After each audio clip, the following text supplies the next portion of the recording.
네, 민주당이 난동을 부리다 지들 맘대로 하는데 드디어 김홍일 방통위원장 탄핵 소추안을 당론으로 채택했습니다. 6월 임시국회에서 통과시키겠다는 건데요. 세부 일정까지 정했는데 난동을 이제 아시죠? 정청래. 과방위 최민희 난동 아시죠? 그리고 이제 김홍일 방송을 이제 잡겠다. 그리고 이제 그거를 넘어서서요. 박찬대가 얘기하는데 윤석열 대통령 탄핵 청원에 20만 명이 동의했다. 국민 인내심 한계 됐다 이러면서 탄핵을 몰아붙일 기세입니다. 이제 탄핵의 명분을 얻으려고 국민청원이 이렇게 많이 됐으니까 탄핵 밀어붙인다. 여기에 이제 최상병 특검 발의하고 이러면은 이걸로 이제 윤석열 대통령이 이 수사에 관여했다, 수사 압박했다 이건데 국민청원이 20만 명 이상 동의했다. 이래서 탄핵으로 가자. 이런데 방송을 또 잡아가지고 이거에 대해서 반대 의견 내는 방송들 다 때려잡겠다. 이야, 이렇게 착 진행됩니다. 그러면서 어느 정도로 진행되냐면 김혜경이가 이재명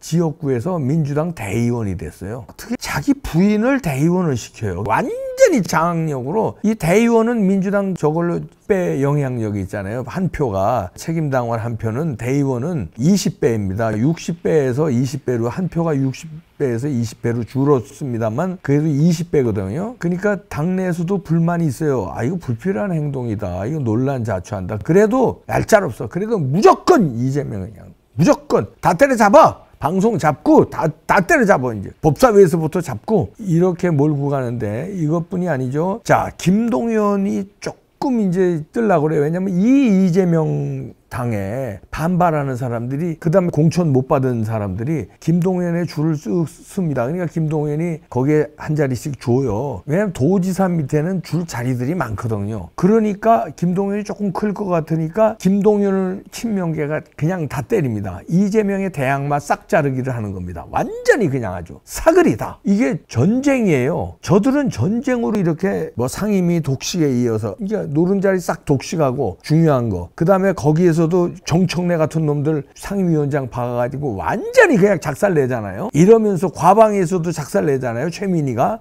그러면서 하니까 그러면 이거에 맞서 싸울 건 어딥니까? 국민의힘이잖아요. 국민의힘 뭐라고 있냐면요. 국민의힘 의원들 법사위하고 과방위 안 가게 해주세요 이런답니다. 뉴스에 나온 거예요. 제가 그냥 혼자 우기는 게 아니라 뉴스에 나왔잖아요. 제목이 국민의힘 의원들 따옴표 법사위 과방위 안 가게 해주세요. 그러니까 정청래가 장악한 법사위, 최민희가 장악한 과방위 여기 가서 싸우기가 두렵다는 거예요. 거기 가서 망신당하기가 두렵다는 거예요. 정청래 그러니까 막 망신 주는 거예요. 이름이 뭐예요? 유상범 의원한테 공부 좀 똑바로 하고 보세요. 이러고 뜨거운 맛을 보여주겠다 이러고. 그러니까 그럼 맞서 싸워야 될 거 아니에요. 어따 대고 뜨거운 맛이라고 그래. 어따 대고 이름을 물어 이러고 싸워야 될 거 아니에요. 제발 법사위 안 가게 해주세요. 제발 과방위 안 가게 해주세요. 흐물흐물한 데 가서 그냥 세비나 타먹겠다는 거예요. 국민의힘 의원도 이러고 나섰고요. 그러면은 다음에 당대표에 나갈 사람들은 어떻게 해야 되겠습니까? 내가 제대로 싸우겠다 이렇게 나와야 될 거 아니에요. 한동훈 후보는 이러고 나오고 있습니다. 우리 정부를 지키는 정치할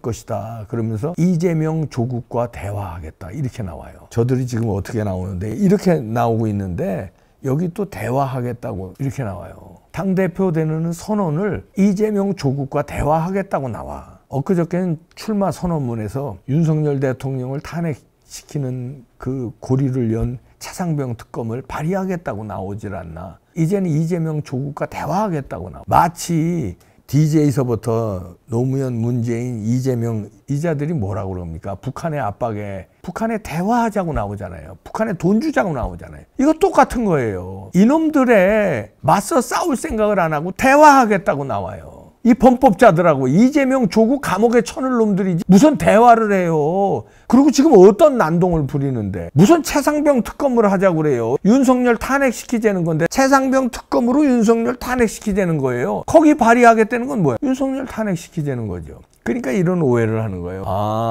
윤석열 탄핵시켜서 지금 대통령 선거를 빨리 해서 저쪽은 이재명이 되니까 이쪽은 한동훈이 돼서 그러면 한동훈이가 감옥 리스크가 있기 때문에 내가 대통령 되는 거다. 이거 생각하는 거 아니냐? 이런 추측들이 나와요. 이런 분석들이. 그러면 안 되는 거 아닙니까? 그리고 뭐 이런 거 도의 이런 거 떠나서 그런 거 떠나서 뭐 사나이 의리 이런 거 우리가 그런 거 떠납시다. 아니 윤석열 탄핵시키고 그럼 대통령 선거 빨리 열리면은 자기가 대통령 당선될 줄 알아요? 저자들이 어떤 놈들인데 지난번에 박근혜 대통령 탄핵되고 누가 됐어요? 문재인이 됐잖아요. 이번에 똑같이 이재명이 된다니까 거기다가 부정선거가 있어. 근데 부정선거 입번 끝도 안 했어요. 당권주자 4명 중에서 유일하게 부정선거 입번 끝 안 한 사람이 한동훈이에요. 나머지 3명은 다 얘기했어요. 최고위원들도 막 앞다퉈서 얘기합니다. 김민전 최고위원 출마하면서 부정선거 제일 먼저 터뜨렸죠. 현역 의원으로. 박용찬 의원도 지역구 당선된 의원인데 제가 오늘 논평회 했습니다. 부정선거 특검하자고 나왔어요. 그러면서 최고위원 출마했어요. 자, 최고위원 출마하는 사람들. 그 다음에 청년 최고위원 출마하는 김소연 변호사. 부정선거 그거 때려잡겠다고 나왔어요. 그 장소부터 나왔죠. 청년 최고, 그 다음에 최고위원 출마하는 사람들, 그 다음에 당대표 출마하는 4명 중에 3명이 다 부정선거를 얘기해요. 지금 대세가 바뀌었어요. 이런데 한동훈 후보만 부정선거 입국 닫고 있고 최상병 특검하자고 나오고 이재명 조국하고 대화하자고 나오고. 아니 그러면 저는 여기서 한동훈의 어떤 아킬레스건들 얘기 안 해도 그럼 여러 가지 있더라고요. 처갓집에 장인의 이런 거 그런 거 얘기 안 해더라도 이거 스탠스 정체성이 문제 있는 거 아닙니까? 아니 그런 뭐 비리고 뭐 이 정체성 이상한 거 처갓집 이런 거 떠나서 아니 이거 이상하잖아요. 싸워야 될 국민의힘에 대표 되겠다는 사람이. 그러니까 박지원이 뭐라고 분석하냐면요. 박지원이가 그래도 불려울에서 그 분석을 나름대로 하는 게 있어요. 여우같이 분석을 합니다. 뭐라고 그러냐면요. 한동훈 결국 김건희 특검도 찬성할걸? 이렇게 나왔어요. 이것도 헛소리 아니에요. 실제 말한 거예요. 뉴스에 나온 거예요. 이것도. 결국 김건희 특검 찬성할 거다. 한동훈은 그렇게 예측을 합니다. 박지원이가. 뭐 불려우 상대당의 불려우가 예측한 거니까 저건 뭐 신경 쓸 거 없어. 아니라니까. 이런 분위기가 감지되고 자 이런 식으로 나오니까 제가 얘기하는 거예요. 그러면 혹시 윤석열 탄핵 미리 시키고 대통령 선거 일찍 해가지고 그러니까 3년 기다리다간 우파에서 새로운 영웅이 또 나올지 모르니까 그 전에 빨리 대통령 선거에서 저쪽에 이재명하고 싸우면 이길 것 같다. 이런 작전을 쓰면은 큰일 납니다. 역적돼요, 역적. 대통령 되지도 못하지만 역적이 된다니까. 그런 거 신경 쓰는 거 아니냐 이런 분석이 나와요. 왜냐하면 매일매일 하는 발언이 이 좌파들이 좋아하는 발언들 하니까 자, 그러니까 박지원이 드디어 이런 예상을 하는 거예요. 김건희 특검도 찬성할 거다. 그래서 윤석열 대통령 끌어내리게 할 거다 이런 얘기예요. 그러면은 저쪽은 벌써 제가 아까 모두에 얘기한 대로 자 방통위원장 탄핵시키고 법사위에서 정청래가 난동을 부려서 이제 탄핵 이제 올라오기만 하면 그냥 바로 그냥 그러지 우원식이 이를 갈고 있습니다. 개헌 얘기하면서 이를 갈아요. 그냥 바로 탄핵시킬 준비하고 있는 거예요. 법사위 준비하고 있고 요일당 바톤 타치 받아가지고 국회의장 바로 하기로 그냥 다. 그러면 여기서 한 명이라도 이탈하면 안 되는 거예요. 저쪽 12명은 똘똘 뭉쳤어요. 거기다가 준석이 당, 이준석 당도 3명이 윤석열 탄핵 외치잖아요. 그러면 여기서 몇 명만 국힘에서 몇 명만 배반하면 끝나는 거예요. 그런데 그러려면 그걸 막겠다고 나와야지. 어떻게 이재명 조국하고 대화하겠다고 나와요. 대화해서 어떻게 하려고. 그쪽하고 대화해서 윤석열 탄핵시키려고? 김건희 특검도 몰아가서? 자, 그러니까 젊은 기자들이 스카이데일리의 곽수연 기자가 이렇게 제목을 달고 기사를 내놨네요. 윤 정부는 왜 반정부 세력을 방치하나? 이제 젊은 기자들이 이런 기자 칼럼을 쓰기 시작했습니다. 뭐 하는 거냐? 이게 이제 나라가 위험한 걸 현장에서 느낀 거예요. 기자들은 현장에서 기사 내보내는 것도 있지만 정보 캐치하는 게 많아요. 기사를 못 내보내는 것도 있고 기사거리가 안 되는 것도 있고 모든 정보를 하여튼 채취하는 거예요. 그래서 기사거리 내는 건 내고 기사거리에 대해서 내려고 했는데 위에서 잘리는 것도 있고 야야야 그건 위험하다. 그건 다음에 해. 이런 것도 있고 조금 더 정보를 모아서 내려고 묵혀놓은 것도 있어요. 조금 더 보충 취재해가지고 내려고.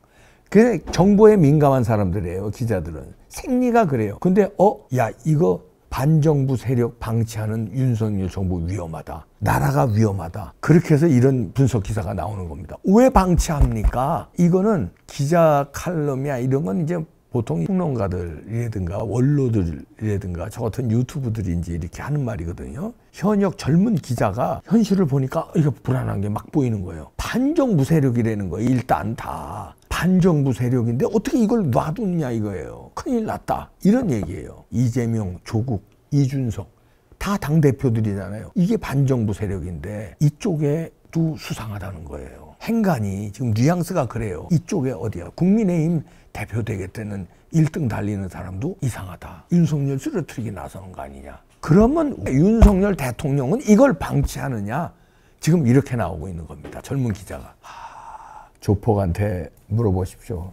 홍수환 선수한테 물어보십시오. 싸움은요. 싸움하는 법이 있어요. 찬스를 놓치면은 내가 죽어요. 조폭은 찬스를 놓치면 내가 죽고 홍수환 선수는 찬스를 놓치면 내가 KO당해서 패해. 딱 그 찬스에 4전 5기 신화를 이루는 거예요. 딱 그 찬스에. 그 찬스 1초만 어겼어도 또 카라스키한테 또 얻어맞고 또 그냥 가는 거예요. 싸움은 그겁니다. 딱 그 찬스. 이번에 작살 내지 않으면 그 다음 얘기 안 해도 알죠. 그럼 작살 내는 방법이 뭐냐. 제가 수십 번 얘기했잖아요. 무리수를 둬서라도 이재명 빨리 잡아 쳐넣는 거 총력을 기울이고 부정선거로 금배지 다 날려야 돼요. 이 금배지들이 다 위험합니다. 민주당만 위험한 게 아니라 조국당도 위험하고요. 이준석 그 3명도 위험하고요. 김당도 위험해요. 국힘당 놈들도. 이거 뭐 아까 얘기했잖아요. 싸워야 될 놈들이 뭐야. 제발 그거 안 가게 해주세요. 뭡니까? 거기 말도 안 나오네. 저기 법사위 안 가게 해주세요. 과방에 안 가게 해주세요. 다 위험해요. 300명. 다 큰 배치 떼야 돼요. 다시 선거하는 방법 없잖아요. 그거밖에 없잖아요. 부정선거 밝혀졌어. 자, 무선거 무효. 선거 다시. 빨리 판 끝내야 됩니다. 위험해요.